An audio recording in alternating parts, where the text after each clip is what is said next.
trapèzes, les trucs extraordinaires. On veut de la sensation à la télévision. On veut plus des comédiens qui jouent la comédie. Alors. Donc moi, je me pose la question, à quoi je sers? Pourquoi je me suis cassé la tête pendant 30 ans de ma vie? J'ai commencé dans les années début 90, un peu avant 85, 86, dès que j'ai quitté l'université d'ailleurs, puisque j'étais destiné à devenir rien du tout. Donc je me suis intéressé à la comédie. Enfin, ça c'est une autre histoire, pourquoi je me suis intéressé à la comédie. En fait, je cherchais une passion dans ma vie. Je suis un grand passionné. J'avais la passion du football. J'ai donné toute ma vie dans le football. Et quand on termine le football, à 28 ans, 30 ans, la vie est encore longue. Hein. Qu'est-ce qu'on va faire? Alors je me suis dit, bon, il me faut une deuxième passion. Invente-toi une passion. J'ai fait plusieurs essais dans différents domaines. Au fur et à mesure des années, la comédie, c'est devenu une passion après 20 ans de travail. Là, ça commence à devenir intéressant. Et donc, je suis arrivé à ce summum de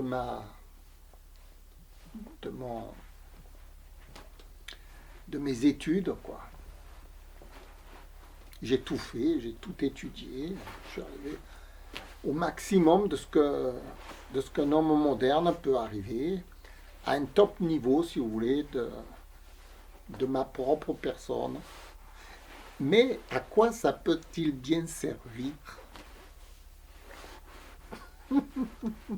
Je me suis dit, ça peut peut-être servir à faire des blagues, à faire des films, à faire des mises en scène, à faire du théâtre, à faire des tas de choses. Mais franchement, on n'en a pas besoin, puisque comme je vous disais, les gens qui font du spectacle à la télévision n'ont jamais appris à faire de la comédie, vous voyez. Posez-leur la question. Mais d'ailleurs, ils le disent. Nous, on ne connaît pas ce que c'est la comédie, mais on est là devant la télé, on fait des trucs, on fait des tas de choses. Il y en a qui font de la cuisine, il y en a qui font des enquêtes, il y en a qui font...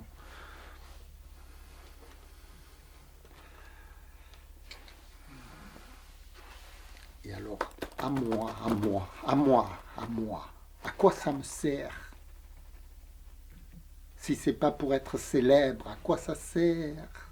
Si c'est pas pour même faire des films, à quoi ça sert? Puisque les films, on n'a pas besoin de savoir jouer la comédie pour faire des films.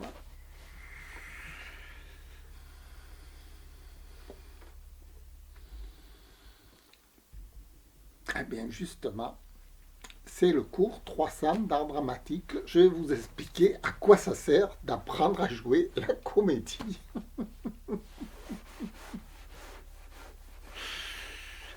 Bon, on va reprendre dans les bases. Peut-être que le public n'est pas tout à fait conscient. Un comédien, c'est quoi? Je veux dire un vrai comédien, hein, pas ce que vous voyez à la télé. Un vrai comédien, c'est quoi? C'est quelqu'un qui prémédite une scène qu'il va jouer devant la vidéo. Par exemple, la préméditation, c'est comme un peu, vous voyez, quelqu'un qui veut faire son crime parfait. Alors il réfléchit comment il va faire pour faire son crime parfait. C'est quelqu'un de machiavélique, un vrai comédien. Ah, c'est même extrêmement dangereux comme individu, hein, parce qu'il peut mettre son talent à toutes sortes de préméditation. Vous voyez? Alors, préméditer, pourquoi on dit préméditer? Parce qu'il apprend d'abord un texte, il apprend une scène, il apprend une atmosphère, et puis ensuite il la joue. Donc, ce qu'il va faire dans le futur, il le connaît avant de le jouer. Donc, il connaît l'avenir. C'est un peu comme tirer les 3 bons numéros du loto ou vous ne pouvez pas le tirer. La comédie, quelqu'un qui ne sait pas jouer la comédie ne peut pas prévoir l'avenir de ce qu'il va faire dans la scène. Un comédien, oui. Un comédien sait qu'il va faire de A à Z, il sait exactement ce qu'il va faire. C'est une espèce de comment je peux dire, de divin dans laquelle il se projette et il le réalise. Alors, si on va très loin dans cette compréhension, on comprend quelque chose, c'est que le comédien, c'est un inventeur du futur. C'est à ça, la vraie comédien s'invente son futur. C'est fabuleux, vous voyez. Quand par exemple maintenant, si je veux inventer mon futur de ce qui va se passer dans 5 minutes, ou demain, ou après-demain, si je veux m'inventer mon futur, comment je fais?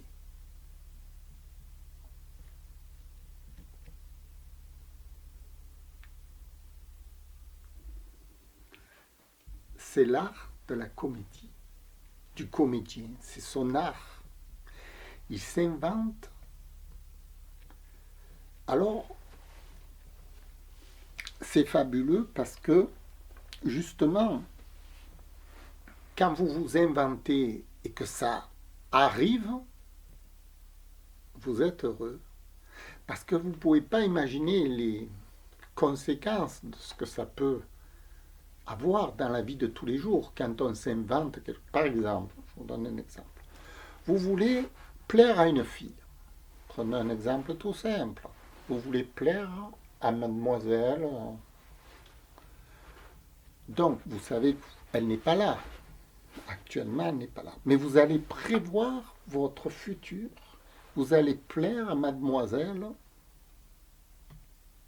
Vous allez vous inventer le futur. Et est-ce que ça va fonctionner? Par exemple, Belmondo, il y arrivait très bien dans ses films quand il voulait séduire Annie Girardot, par exemple. Il avait prévu dans son futur de la scène qu'il allait séduire mademoiselle Girardot.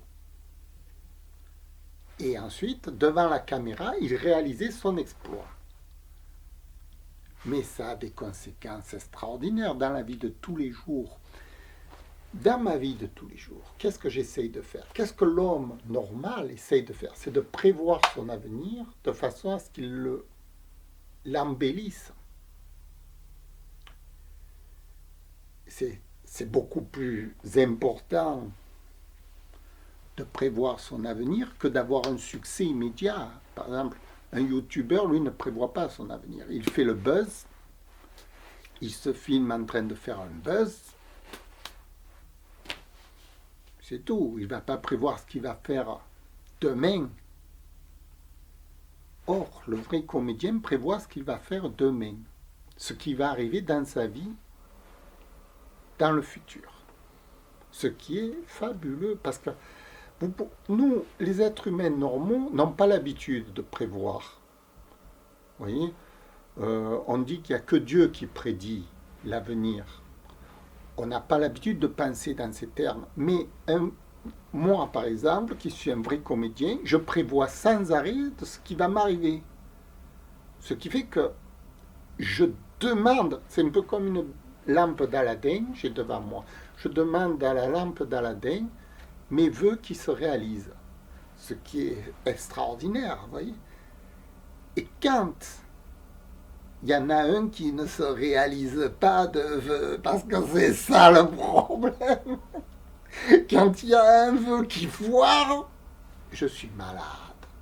Je suis malade. Je me dis, il y a un truc dans la théorie qui n'a pas fonctionné.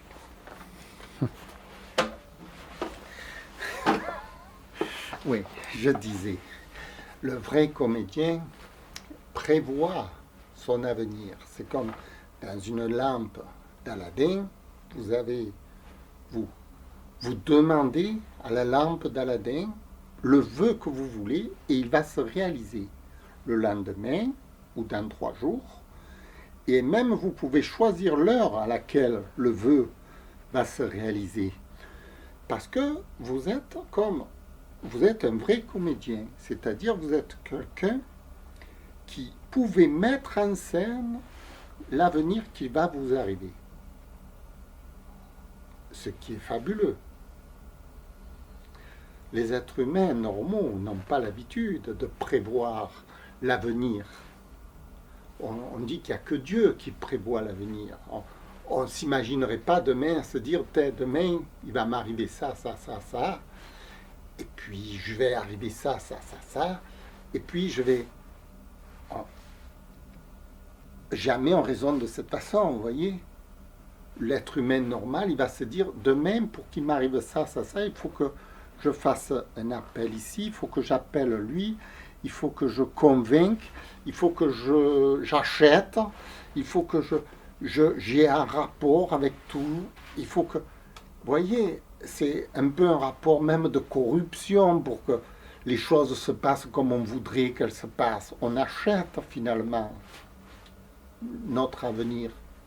Alors que le comédien, lui, n'a besoin de ne rien acheter du tout. Il a simplement besoin de demander à la lampe d'Aladin, comme je vous disais, n'importe quel vœu, n'importe quoi, vous pouvez prévoir des choses qui vont vous arriver à vous. Alors c'est très étonnant parce que le grand public, lui, l'ignore. Évidemment. Moi, personnellement, j'aime me prévoir ce qui va m'arriver. Oui, oui, oui, oui, oui, oui, oui, oui, oui. Oui, oui, oui. Et d'ailleurs, je bute en ce moment. Je bute sur un vœu que je me suis donné et qui ne se réalise pas. Non, non, non, il ne se réalise pas. J'ai beau me casser la tête, réfléchir jour et nuit, comment prévoir ce truc et jamais, jamais il arrive. C'est même l'inverse qui se passe.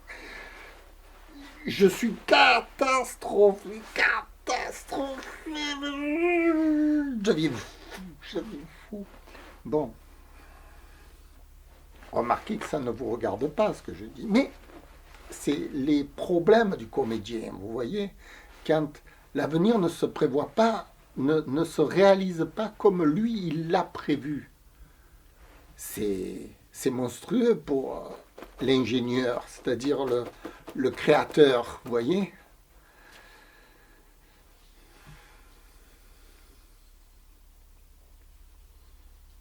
Mais enfin, je ne désespère pas sur ce vœu spécial. Oui, parce que j'avais prévu de gagner de l'argent. Je ne gagne pas d'argent.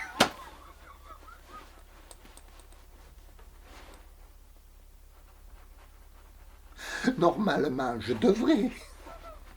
Vous voyez, je devrais prévoir mes rentrées d'argent. J'ai beau réfléchir, prouver, demander au bon Dieu, au ciel, à tout. Jamais, jamais ce vœu ne se réalise. C'est étrange. Vous allez me dire, c'est une comédie. Mais pourtant, c'est la réalité. Je vous assure que c'est la réalité. Alors je me dis, tu n'es pas crédible. Non, puisque tu ne peux pas prévoir tes rentrées d'argent, donc tu n'es pas crédible. Ta lampe d'Aladin ne fonctionne pas. Et pourtant, elle fonctionne. Certaines fois, elle fonctionne, certaines fois, elle ne fonctionne pas. En fait, il y a peut-être de l'aléatoire là aussi, mais je crois pas trop quand même. Hein. Je crois pas trop. Je pense que c'est parce que je m'y prends mal. Disons, je suis perfectible. Voilà. Certains vœux qui sont plus difficiles à obtenir, tout simplement. Puisque j'obtiens déjà les petits vœux de petites choses, vous voyez, ça je les obtiens facilement. Mais les grands vœux sont plus durs. Voilà. Alors, c'était le cours 300 d'art dramatique. À quoi sert de jouer la comédie? Si vous avez compris que la comédie, c'est de prévoir l'avenir, c'est un peu comme si on a une lampe d'Aladin dans la main à laquelle on peut demander tout ce que vous voulez. Ça va se réaliser. Est-ce que vous pensez un instant que j'ai besoin d'avoir du succès dans une vidéo pour me rassurer? Réfléchissez bien. Je m'en fiche qu'il y ait des millions de gens qui me regardent ou qui ne me regardent pas. Moi, c'est la lampe d'Aladin qui est la plus importante pour moi. C'est de réaliser mes vœux que moi je veux pour ma vie de tous les jours. C'est pas d'avoir des millions de vues et de travailler, même, c'est même pas de travailler, j'en ai rien à fiche. Quand vous avez une lampe d'Aladin dans la main, est-ce que vous voulez travailler? Vous en fichez, vous demandez vos vœux, les vœux que vous voulez, elle vous l'offre.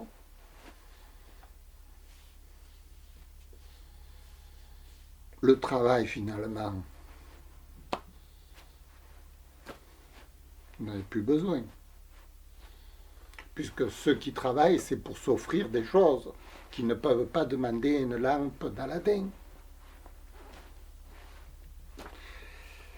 Voilà, voilà, voilà.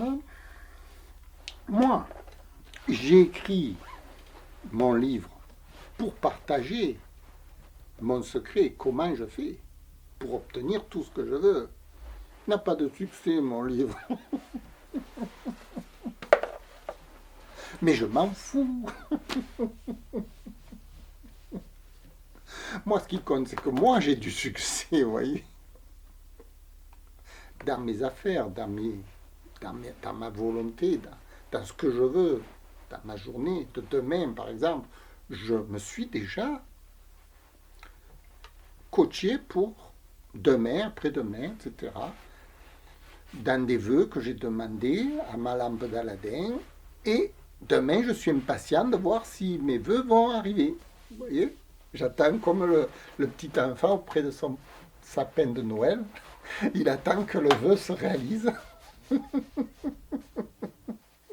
C'est ça un comédien. C'est ça. Si vous avez compris ça, vous comprenez que le succès n'est pas important pour lui. Pas du tout. Voilà. C'est ce que je voulais vous faire passer.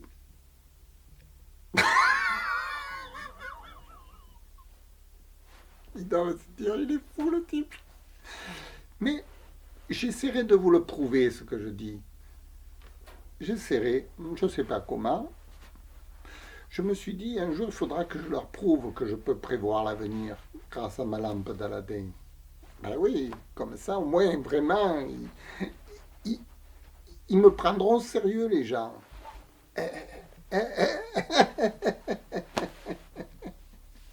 Voilà, je vous remercie. C'était le cours 300 d'art dramatique. Je finis en beauté. L'avenir, prévoir l'avenir avec votre lampe d'Aladin, c'est ça, être un comédien. Merci, au revoir.